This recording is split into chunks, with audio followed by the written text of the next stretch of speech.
Okay, we're almost halfway through page 11, I guess. Let me turn off the pencil layer just for a second. You can kind of see where we are. Um, Princess Luminara gets zapped by this glue from this sort of cave fisher beetle type creature. And suddenly, Sanitar leaps into action. I added this line, unhand my mistress, Violet. And he gets the parasol. Um, I'm going to do this speech balloon before I do the figure because I want to do a black background on this. I've been looking at this page, and I've got this big, nice chunk of black here, but I think my black and white balance is low. Mostly white, on the page. Um, but if I anchor this panel with a black background, or even just a tone background, I think I'll be in better shape. In order to do that, um, I think my best bet is to get the speech bubble out of the way first.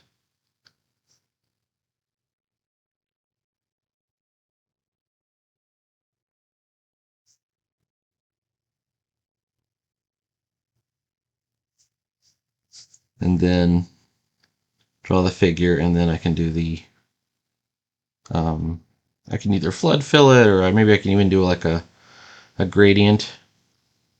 I think I might even do focus lines on this other panel down here. But let's go ahead and flood fill the panel.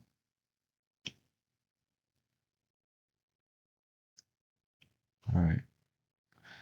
And bring it back to black, bring it back to the rusty nib, and get on the right level. Oh, and gotta make sure you always have to make sure your layers are in the right order. All right. So put a slight curve in here because it's kind of an upshot.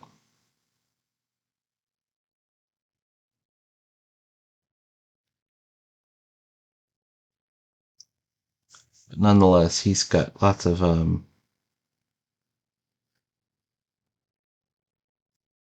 straight lines in him. Now, I don't know about his angry lines. I've got your angry eyes. It's like on Toy Story. Because remember, we have this sort of oil slick head thing going on. So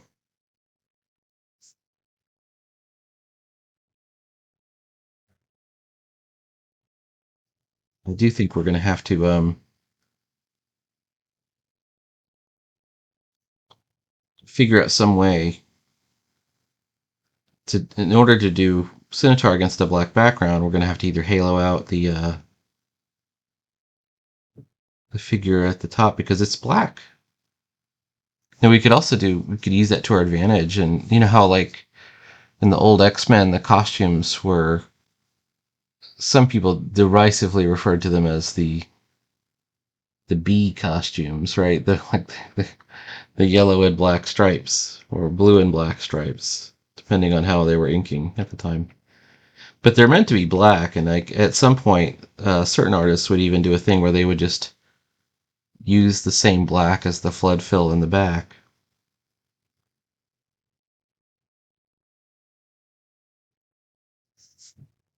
You can always do that.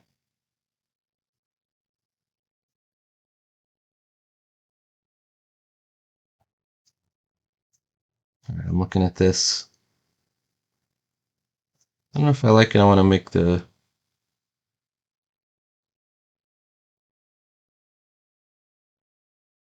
maybe right there instead. I think it looks good.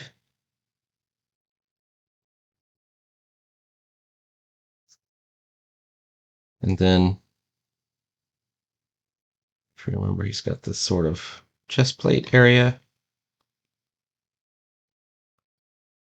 when you're doing an upshot, you really just have to emphasize your curves, and they all have to be, going in the same direction. All right, now.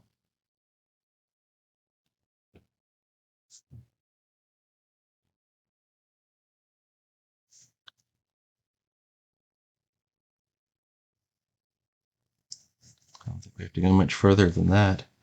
Simplicity is key.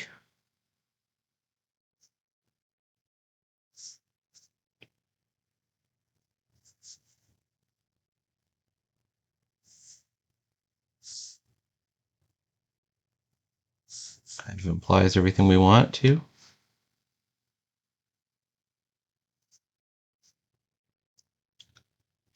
And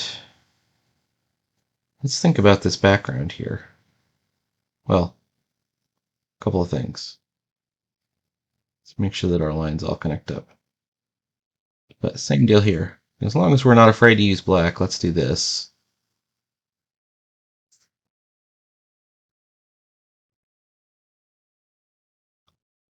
Let's use a tones layer.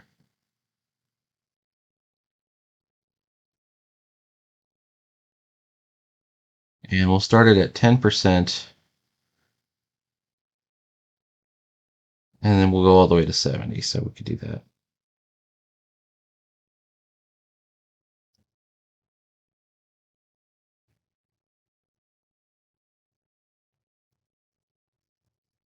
Maybe the trick is to go like in a circle.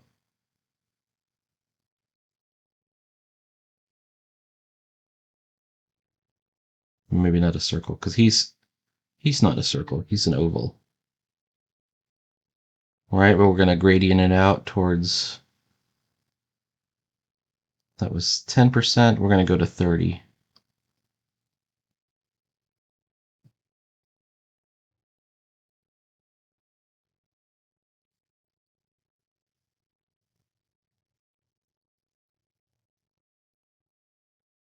And then after 30, we go to 50.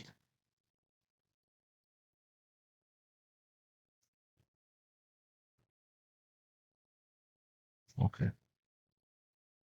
And then we're just going to clean it up and just see how it looks. A lot of times this is an experiment. We don't really know what we're going to get out of it at the end.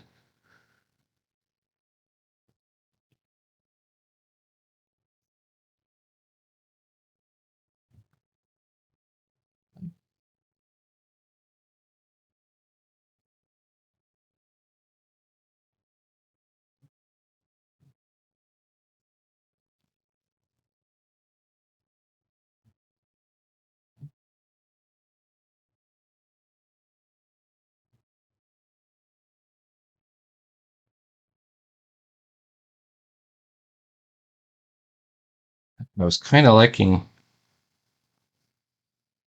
hang on, some of that effect. This is 10% right here. Let's go with this 50% effect as a shade right along the side.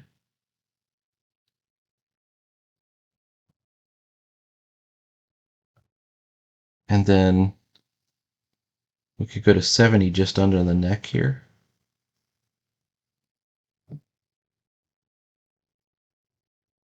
We could do something similar on the chest plate. Let's go ahead and move our eraser lines in.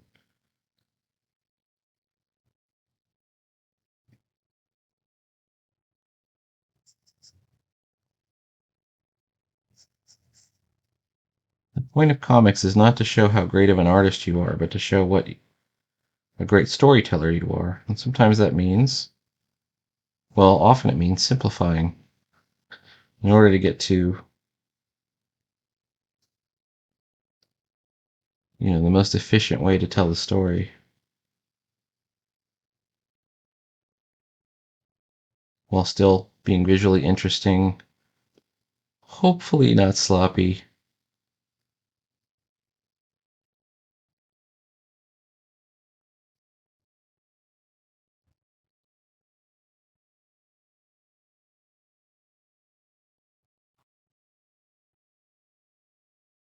You don't want to look haphazard. There we go.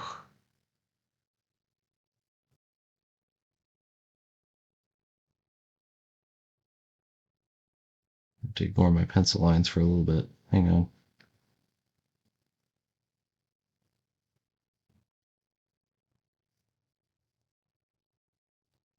Let's bring this line down.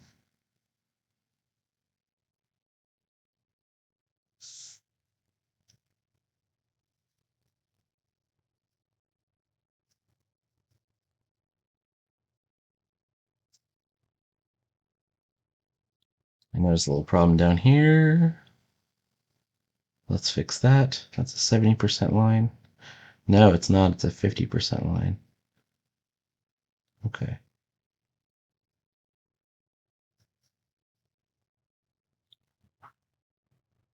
Let's pull off our pencils. Take a look. Do we like it? I kind of like it. I don't know. Okay, let's make this a little bit tighter. I'm going to go back down to 30%. And we're going to do these chest plates.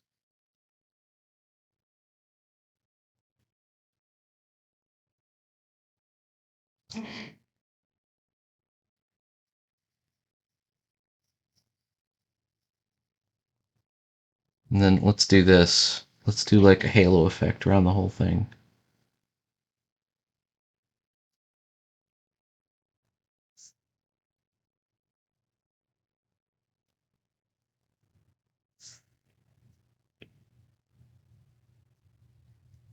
That'll make it really pop out.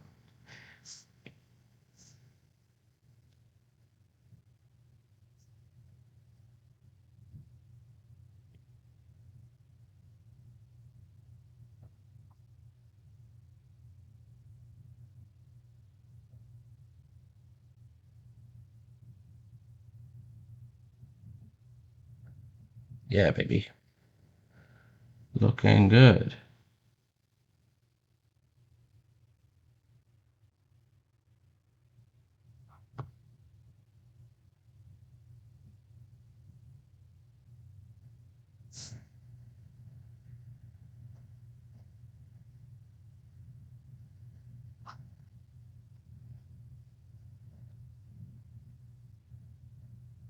Yeah, it feels like a good panel. Like it kind of shows the emotion here. He's getting mad.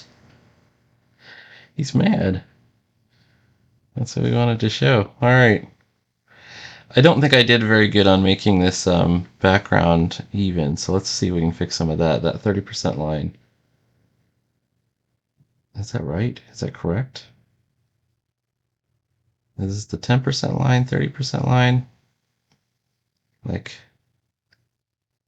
did I get a little bit out of sync?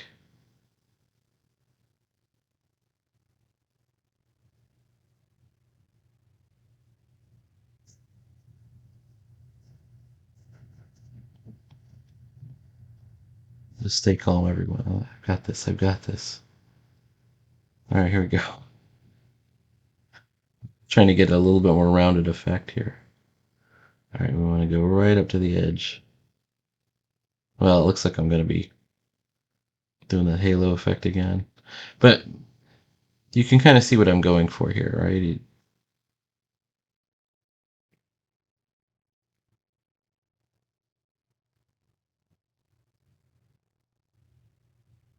We get a sense of he's upset. That is no way to treat a princess, and I won't stand for it.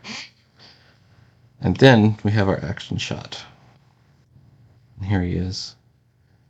So let's get back into the ink layer and back into Rusty Nib 1.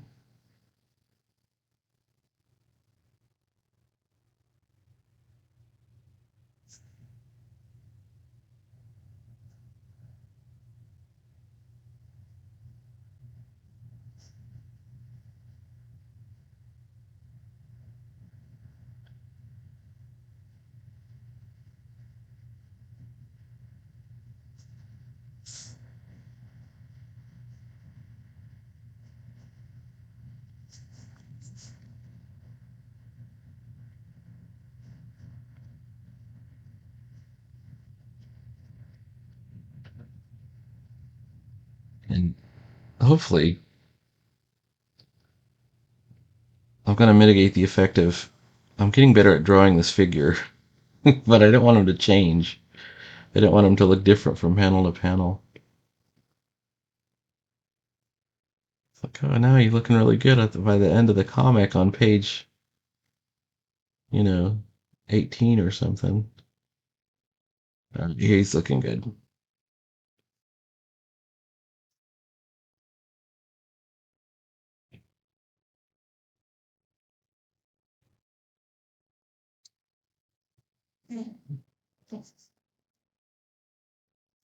This is his Fist of Fury.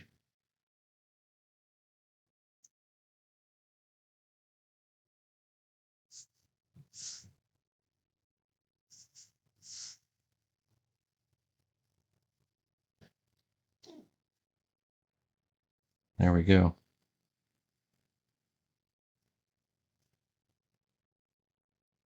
When I first started doing comics, I had this idea that I wanted to do um, things that look like, Marvel Silver Age house style.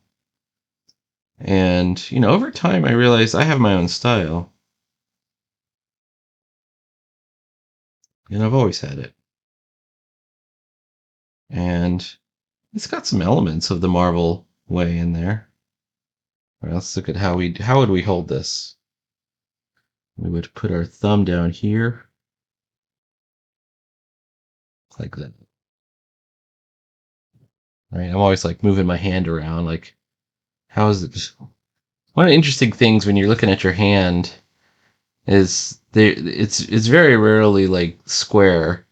The thumb naturally goes towards the other fingers when you close your hand, and your fingers naturally go towards this area. All right, worth looking at. All right, this is a down shot as opposed to this up shot. We've moved the camera just slightly above. So now all the curves are pretty much going the other direction. We're seeing the top of his head rather than the bottom of his chin.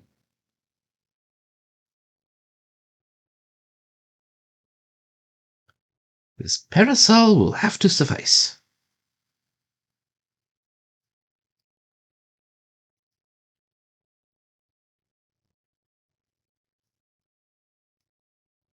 Now, I wrote this part. I made this page up, but I haven't made the next page up, so I really don't know what he's going to do to this beetle with a parasol.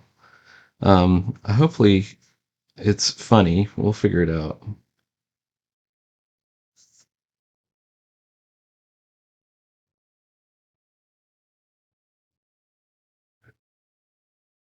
Ugh. I just woke up. It is now, by the way, 6:34 a.m. I try to get my videos done in the morning on the weekends, especially on a Saturday.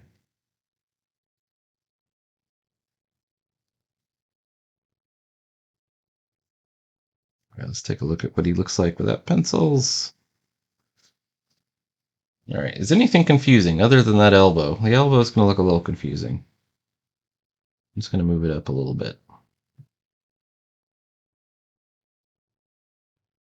Do the line weights seem off?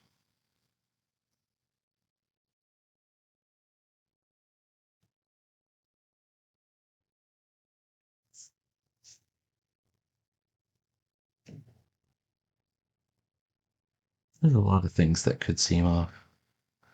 How about this?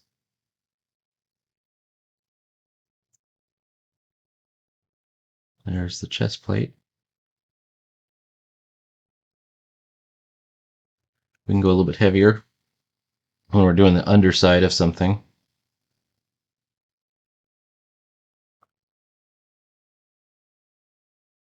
Then we want to go with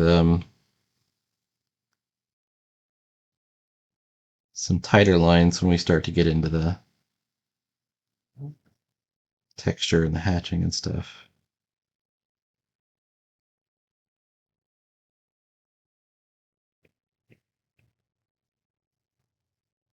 Or interior lines. Unhand my mistress, Varlet.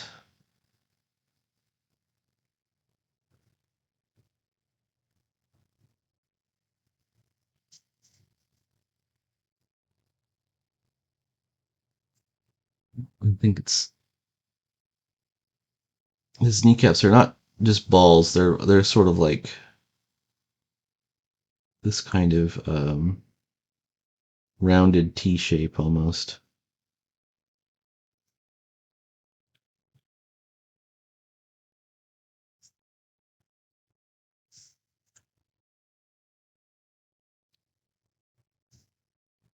And then there's the way the foot works. It's like a big truncated cone almost with a front and a back, like toe. I always think robot feet are endlessly fascinating. Sure. Should this have a sound effect where he closes the parasol?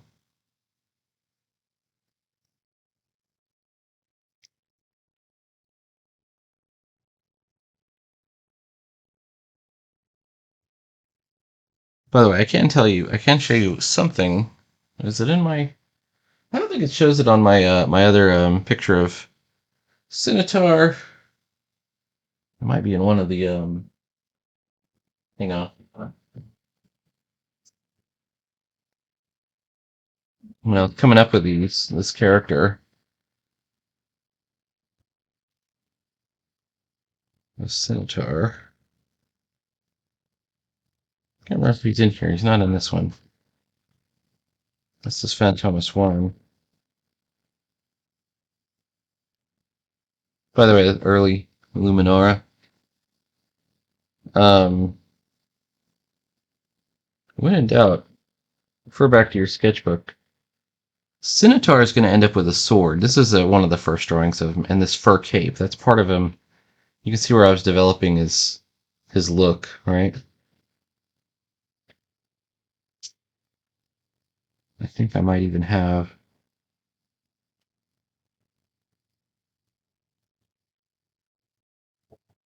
I think that's the only one I have of him. So eventually he's going to get like a real sword, and that's going to be part of his character, right? At that point, Scimitar transforms from an effete butler to a noble knight.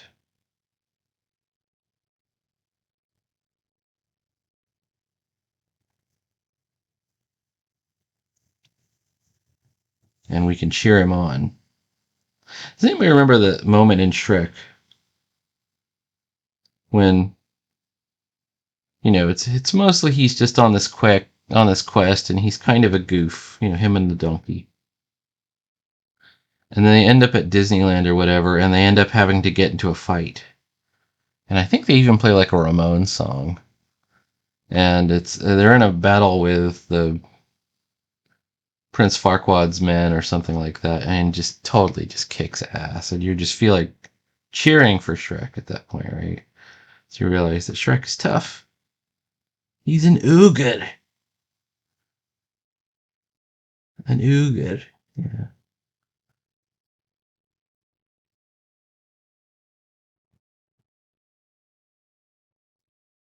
That's the moment we want to eventually have with Scimitar, but we also have to show a little bit of failure along the way, before he gets there. I decided I don't like this curve, but I want to make it. I still want a curve there. We're just gonna make it a little bit better.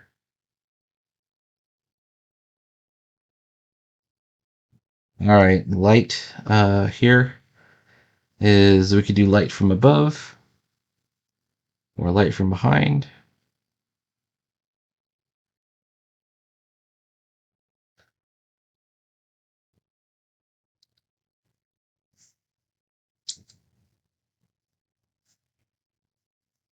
Gotta do something, right?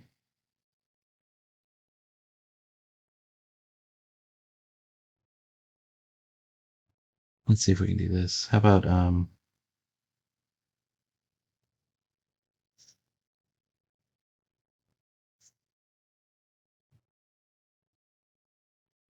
let's do light from behind. That's why there's shadows in front of him, right? Something like that. We could do it with the tone. In fact, we will do it with some of the tone, but we could also do it with some flat black. We can just go right in front. Oops. And, black out some areas right here.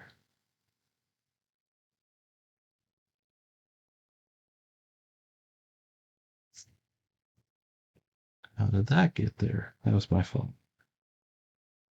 I was just thinking about Shrek and how originally Shrek was supposed to be played by Chris Farley. And he has that look about him. Um,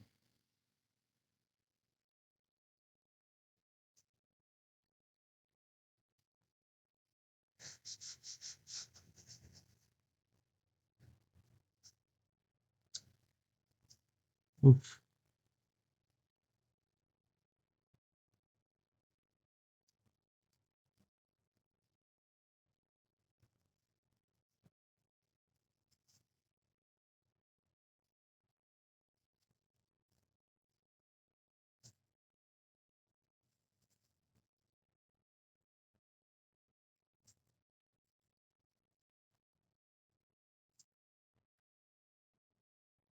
We haven't got much of an establishing shot up here, so we're going to go ahead and fake in. Went a little bit too thick already.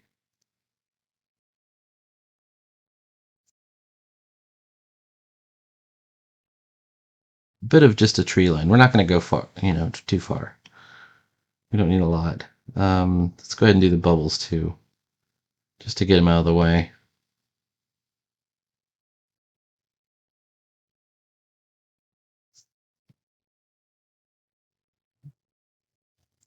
Unhand my mistress, Violet.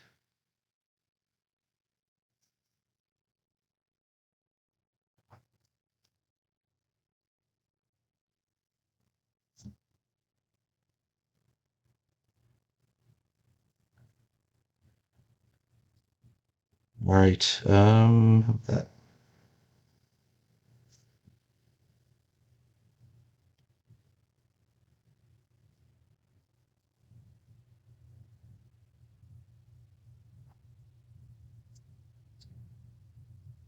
Now there's probably all kind of stuff that we could be doing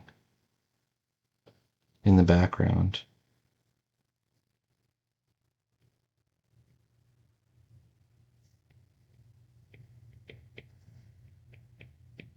Some grass.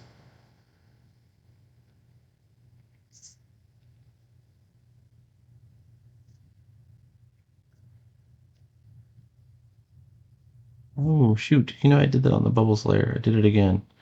It's okay. We're going to go into the ink layer and fix it.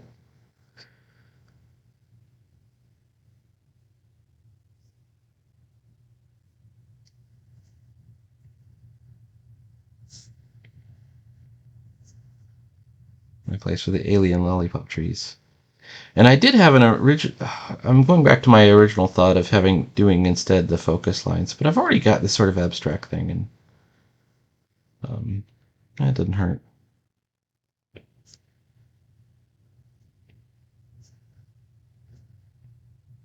This might be the better method because at least it shows where he is. All right, but let's get some shading on. First of all, let's fix his head. He's got to have the oil slick. We can't do nothing without no oil slick on his head. That's the definitive look for this character.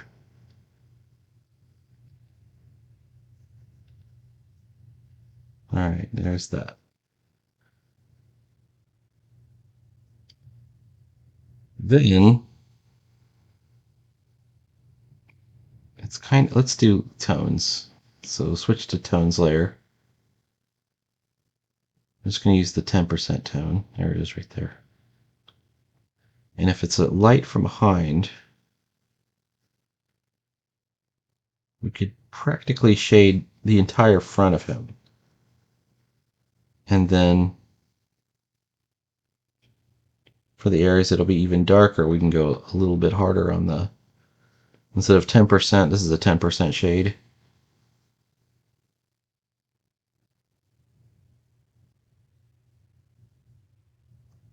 We can go all the way to 30 or 50 if we need to.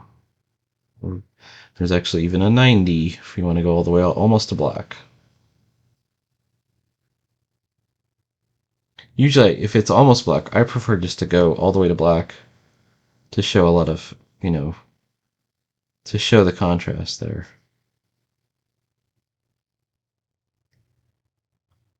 But the face shadow is kind of important, so let's do that.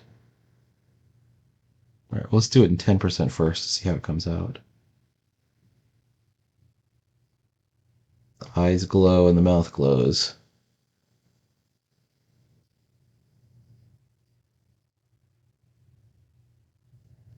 That was some of this.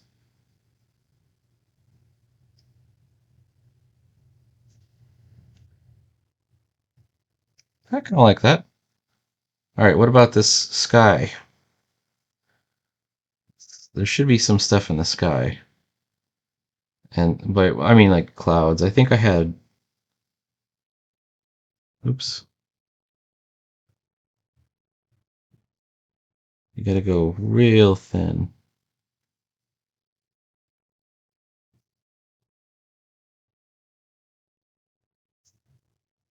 Try not to tangent your own speech bubbles.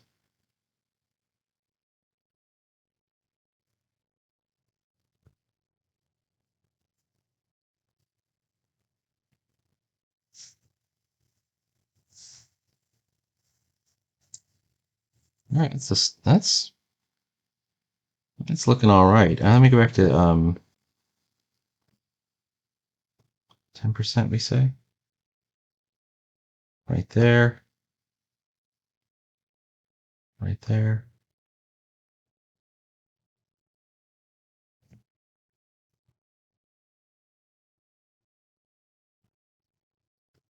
This should be black right here.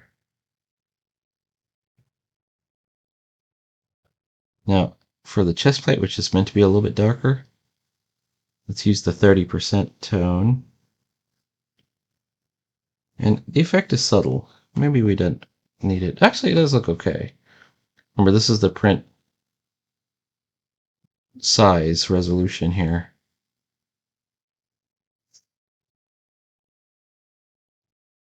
We could even shade down a bit darker as we get down here.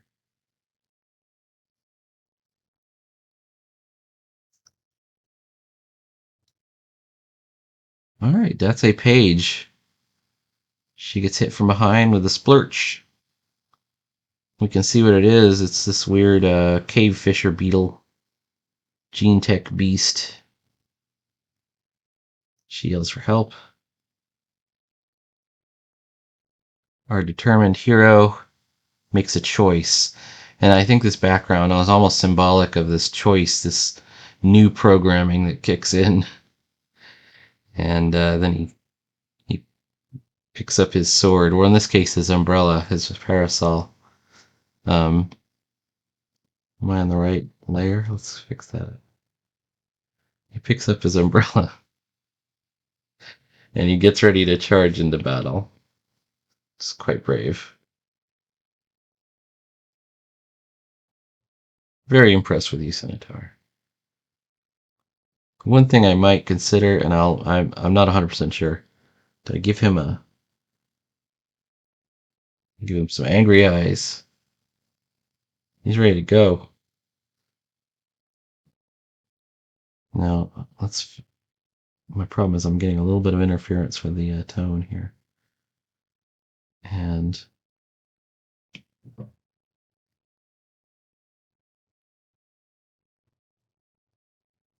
pretty clearly an eraser line. If I do it like this, it might bring back some of that analog edge to it.